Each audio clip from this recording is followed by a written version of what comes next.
I still remember the way the phone buzzed, just a little vibration on the worn-out wood of my desk, but it felt like a thunderclap in the absolute quiet of that Tuesday night. I was supposed to be studying, staring at the same page of an economics textbook for the last 20 minutes, completely fried. It was maybe 11:30 p.m., definitely past the time anyone in the house usually moved, let alone texted. I picked up the screen, my eyes half closed, expecting a late-night meme from my buddy, Jake, or maybe an email reminder about a looming assignment. What I saw wasn't either of those things, and it instantly shot a jolt of ice water through my system, making me sit bolt upright. The text was from Sarah. Sarah was my roommate Mark's older sister, and she lived upstairs, in the attic apartment of the old house we were renting. I'd only met her maybe 5 or 6 times, mostly quick, awkward nods in the hallway. She was quiet, kept to herself, and frankly, she was terrifyingly beautiful in that distant, don't even think about it kind of way. Mark had made it clear. His sister was off limits, no drama, no late-night conversations. I respected that. We barely exchanged 2 words, let alone text messages. But there it was. Her name, Sarah, glowing in the dark. And the message itself. It was short, maybe 10 words, and it made absolutely no sense in the context of our non-existent relationship. My heart started that familiar college student drum solo in my chest. You know, the one where you suddenly realize you might be in trouble for something you didn't even know you did. The text read, "Are you awake? Come upstairs, but don't knock. Be quiet." I read it twice, 3 times, just to make sure my tired brain wasn't inventing punctuation. Come upstairs, why?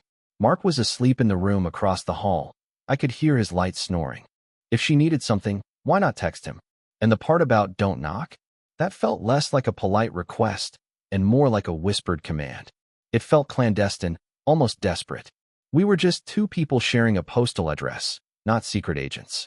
Everything about it screamed danger, or at least massive, life-altering awkwardness. I glanced at the clock again. 11:34 p.m. Too late for anything normal. I texted back a simple, nervous, "Everything okay?" No reply. The silence from upstairs felt heavier, thicker than before. I considered ignoring it, deleting the message, and crawling into bed, pretending I never saw it.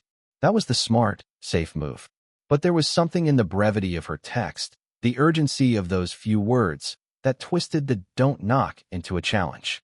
It was a secret I was now holding, and secrets, especially the weird, late-night kind, are impossible to shake off. I got up, my chair scraping the floor just a little too loudly, and looked at the closed door. My mind was screaming stay down, but my feet were already moving toward the hall, wondering exactly what kind of situation I was walking into, and why she needed me, specifically, up there right now, without Mark knowing. I took the first step onto the carpeted stairs, and then I heard a sound from Sarah's apartment above, a noise that definitely wasn't just a floorboard creaking. It sounded like something heavy had just been dragged across the wood. The noise from upstairs made me freeze on the 3rd step. It wasn't the sound of someone moving furniture or even dropping a book. It was a dense, dull thud, the kind you hear when something soft, but heavy, hits the floor. I held my breath, listening, but the rest of the house settled back into its usual late-night silence, broken only by Mark's gentle, steady saw log coming from his room. Mark and I had been roommates since freshman year. We were the perfect, low-effort pair. He was the loud, perpetually optimistic jock, and I was the quiet, slightly anxious guy who kept the bills paid and the apartment clean. We had this unspoken rule about our personal lives staying separate, which worked perfectly, especially when it came to his family. Mark adored Sarah, his older sister. He always talked about how she practically raised him after their parents split. She was the responsible one, the artist, the one who moved into the little attic apartment to get some peace while she finished her grad studies. For the 3 months we'd been living here, Sarah was an enigma. I'd catch glimpses of her, long, dark hair, always wearing oversized sweaters, usually with paint on them. Her eyes, when they briefly met mine, were intense, like she was seeing right through me and judging the state of my soul. That was probably just my own insecurity, but it added to the air of untouchable mystery she carried. Our interaction was strictly transactional, a shared laundry schedule, and maybe a quick, forced hello when she was rushing out. I certainly hadn't done anything to warrant a secret meeting at midnight. That was the background. Two unrelated guys, a silent guardian sister upstairs, and a hard and fast rule against disturbing her. And yet, I was halfway up the stairs. The whole situation felt like a pressure cooker. I kept thinking about Mark. If he knew I was creeping up to his sister's apartment in the middle of the night, regardless of her text, he'd probably kill me. Our roommate packed. The easy stability of our living arrangement would vaporize. I reached the landing outside her door. It was solid oak, the kind that muffles everything. There was no light spilling from the crack beneath, which only increased the ominous feeling. If she wanted me up here, why the darkness? I raised my hand to tap lightly, instinctively. Then I remembered the text, "Don't knock." I let my knuckles fall away. This wasn't a casual chat. This was something she desperately needed to be silent, and that told me whatever was happening was serious, maybe even dangerous. I took a deep breath, trying to steady the frantic rhythm of my heartbeat, and slowly, carefully, I turned the brass knob. It clicked, soft but definitive, and then I felt resistance. The door was unlocked, but it was being held shut, like there was something leaning against it from the inside. I pushed a fraction harder, just enough to open a narrow slit, and peered into the blackness of her apartment. I saw no movement, only shadows, and I could barely make out a shape on the floor right near the entrance. Then, a whispered sound, hoarse and strained, came from the darkness, and I knew I had to go in, because the sound was definitely my name. But as I started to slide into the room, my elbow brushed the wall, and I knocked a framed photo of Mark and Sarah from a small ledge, sending it tumbling down the main staircase with a loud, shattering crash. The sound of the picture frame exploding on the stairs was deafening. It wasn't just a crash, it was a siren blare in the silent house, guaranteed to wake anyone who was remotely conscious. I froze in the narrow doorway, half in Sarah's dark apartment, half in the hall, my stomach dropping into my shoes. I could almost hear Mark's snoring cut off downstairs. It was over. The secret mission was now a public disaster. Before I could even think about retreating, a hand shot out of the darkness, grabbed my wrist with surprising strength, and yanked me forward, slamming the heavy oak door shut behind me. I tumbled into the room, stumbling over something soft, and then the hand clapped over my mouth. "Chill. Idiot, be quiet." Sarah's voice was right next to my ear, a raw, desperate whisper that felt like a secret burning between us. She smelled faintly of turpentine and something sharp, like metal. I managed to pull her hand away just enough to whisper back. "Mark heard that. What is going on?" She ignored the question, her eyes wide and terrified, reflecting the single sliver of moonlight filtering through the dusty window. She was trembling, not with cold, but with sheer terror. She looked nothing like the cool, composed artist I occasionally saw in the hallway. Her sweater was ripped near the shoulder, and there was a dark smudge on her cheek that might have been dirt or something worse. "Lock the door. Now," she hissed, pushing me toward the lock. As I fumbled with the old brass bolt, trying to make the click as quiet as possible, I finally had a moment to see the room. It was chaos. Her usually tidy studio was overturned.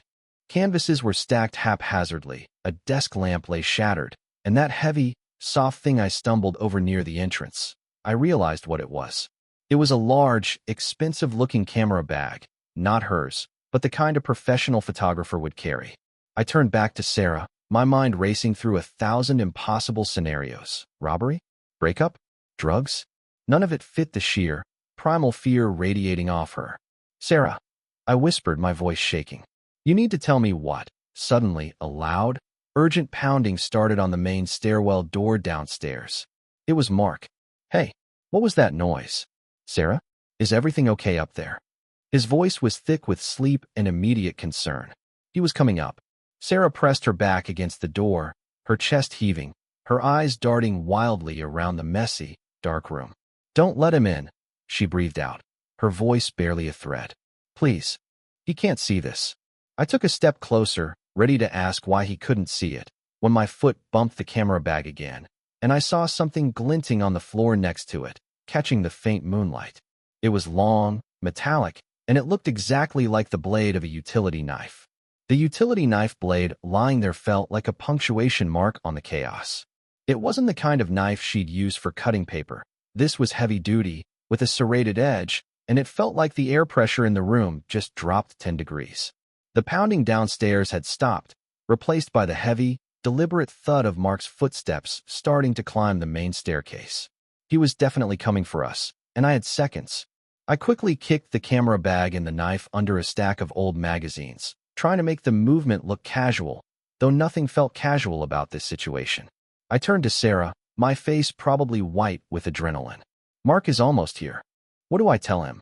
She pushed me further into the shadows, right behind a tall easel draped with a dusty sheet. Tell him nothing. Tell him you slipped and knocked over a vase or something, and you're just checking on me. Her breath hitched. Just buy me a minute. Please. I need to hide this. Hide what, Sarah? I hissed, looking desperately around the room. The chaos was everywhere, but the central piece of furniture, her large wooden workbench, was totally clean. Then I noticed the heavy blackout curtain she had covering a section of the far wall, the one she usually kept pulled back to expose the original brickwork.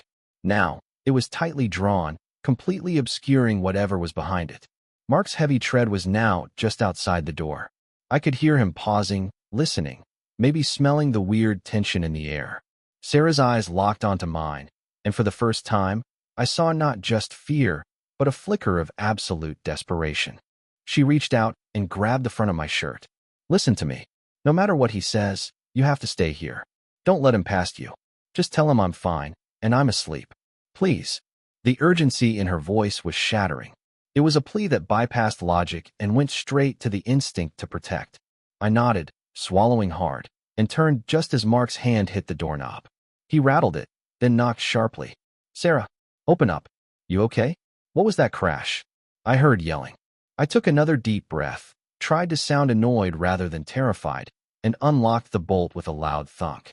I opened the door just a crack, using my body to block the view into the darkroom. It's fine, Mark. It was me. I was getting a drink and tripped, knocked over that old picture frame. Sarah's asleep. I just wanted to check if I woke her up. Mark pushed against the door. Let me see. That was a huge crash, man. Sarah, I'm fine, Mark. Go back to sleep, Sarah called out, her voice oddly flat and subdued from the darkness behind me. It wasn't convincing, but it was enough to stop him for a beat. Mark stared at me, his eyes narrowed, searching my face. He didn't believe me for a second. Why are you up here in the dark, then? Just tell me the truth. Just leave it, Mark, I insisted, forcing a confident tone. Seriously, go back to bed. He looked past my shoulder, trying to peer into the inky blackness of the attic space. He took a heavy step forward, intent on seeing inside. And that's when Sarah's whispering voice cut through the remaining space between us, quiet but lethal, directed only at me. If you let him in, you both get hurt.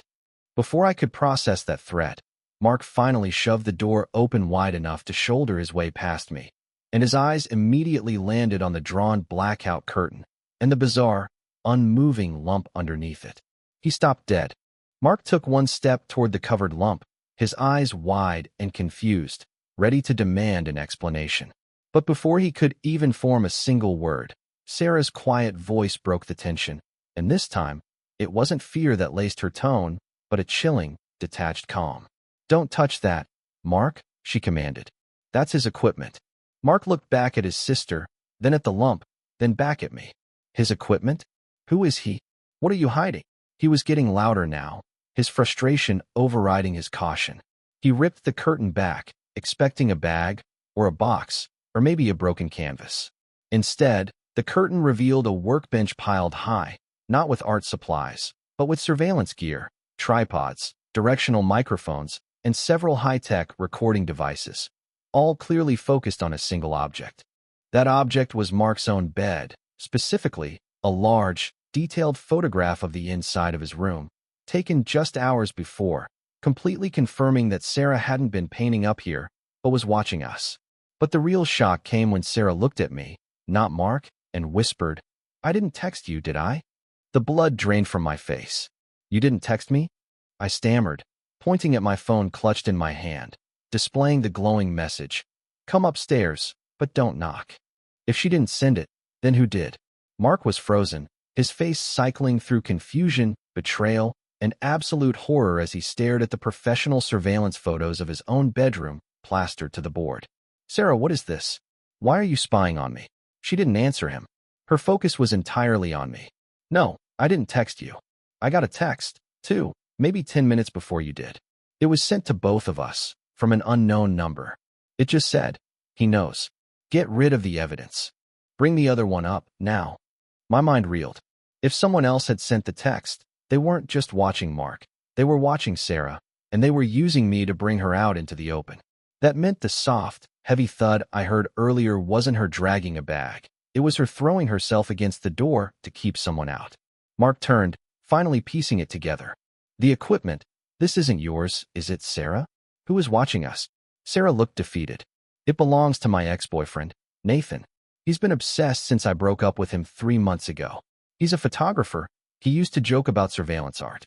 I found this rig tonight, 5 minutes before I texted you back to ask what you wanted, but the reply I got was the one saying he knows. As she spoke, Mark suddenly noticed a faint flickering on a small monitor tucked behind the workbench. It was a live feed, and the camera wasn't pointed at us. It was pointed downstairs.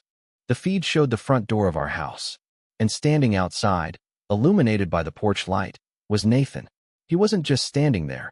He was holding a key that Sarah must have given him months ago, which he never returned. He was putting it into the lock. He's coming in, Mark breathed, pure panic in his eyes. He started running toward the door, ready to barrel downstairs and confront him, but Sarah grabbed his arm, her strength terrifying. No, you don't understand, she cried, pulling him back. He isn't just watching us. Look at this. She pointed to a tiny, dark smear on the floor right where I had kicked the camera bag earlier. It looked like dirt, but when Mark and I leaned in, we realized it was drying blood. Then, Sarah finally broke down, pointing past the open doorway to the empty, black stairwell. I didn't knock the photo over. One of the steps was wet.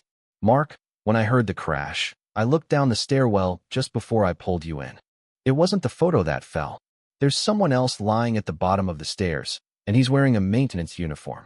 The reveal was a punch to the gut. Someone else was in the house, injured, and Sarah, panicked and assuming the man who broke in was Nathan, had pulled me upstairs to keep me from him. But the text I got, and the one she received, meant that someone else was orchestrating this. Someone who knew Nathan was outside and knew Sarah was hiding evidence of his obsession. Mark didn't hesitate this time. All the anger about the surveillance was instantly replaced by raw concern. He grabbed the utility knife I had kicked under the magazines and told Sarah, "Stay here. Lock this door. Call the police. I'm going down." But before he could move, a muffled shout echoed from downstairs. It wasn't Nathan's voice, and it wasn't the maintenance man's. It was a cry of pain followed by the sound of scuffling. Mark hesitated, his hand on the doorknob. "Mark, don't," Sarah pleaded, tears streaming down her face. "Please, let the police handle it." It turned out, the resolution wasn't some neat police procedural or a final, heroic battle. It was messy, human, and based on simple coincidence. Mark waited until we heard the sirens approaching, their distant wails growing closer, before he opened the door. When the police finally cleared the house and the dust settled, the truth was startlingly simple, yet horrifying. Nathan was outside, intending to break in, completely unaware that someone else had already entered. The man in the maintenance uniform was Mr. Henderson, a new neighbor who had been hired by the landlord to fix a leaky pipe. He saw Nathan trying to tamper with the front door lock and confronted him. The blood on the stairs wasn't from a knife fight. It was from Mr. Henderson falling down the slick, old wooden steps after Nathan shoved him when confronted. The final thud was Nathan, realizing he was caught, fleeing out the back just as the first siren hit our street. Sarah had seen the maintenance uniform and, in her terror, assumed the worst, that Nathan had finally escalated his stalking to violence and had injured an innocent person on his way up. The surveillance gear was Nathan's, which he had secretly installed weeks ago. The mysterious text? It was sent by Nathan, seeing Mr. Henderson approach the front door on one of his monitors and realizing he had seconds to make Sarah panic and destroy the evidence before the police arrived. He used me, the oblivious roommate, as his pawn, trusting I would follow the command. Mark and Sarah finally sat down with the police, and then with each other, long after the emergency vehicles left. The real resolution wasn't just about the stalker. It was about the breakdown of trust. Sarah admitted her failure to tell Mark about Nathan's obsession, trying to protect him. Mark apologized for letting his temper cloud his judgment upstairs. As for me, I was just the quiet guy who answered a late-night text. I ended up calling my own parents at 3 a.m., completely shaken. I learned a huge lesson that night. Sometimes, the scariest things in life aren't the monsters under the bed, but the secrets the people you live with are hiding. That text, she said, "Stay with me," and I did, wasn't just about saving Sarah from a stalker. It was about two people realizing they needed to rely on each other to see the truth. We moved out a month later. Mark and I stayed roommates, but we were closer now. Sarah got a restraining order and moved far away to a new city to start fresh. I still have the phone, and every now and then, I look at that glowing text. Asterisk, come upstairs, but don't knock. Asterisk, it's a reminder that sometimes, the things you ignore are the things that save you, and the things you walk toward in the dark are the ones that change everything. But the one thing I can never shake is the detail the police confirmed. The original camera bag wasn't placed near the door by Nathan. Sarah had moved it.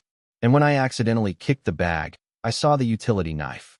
The police found a fingerprint on the blade that wasn't Nathan's, wasn't Mark's, and wasn't mine.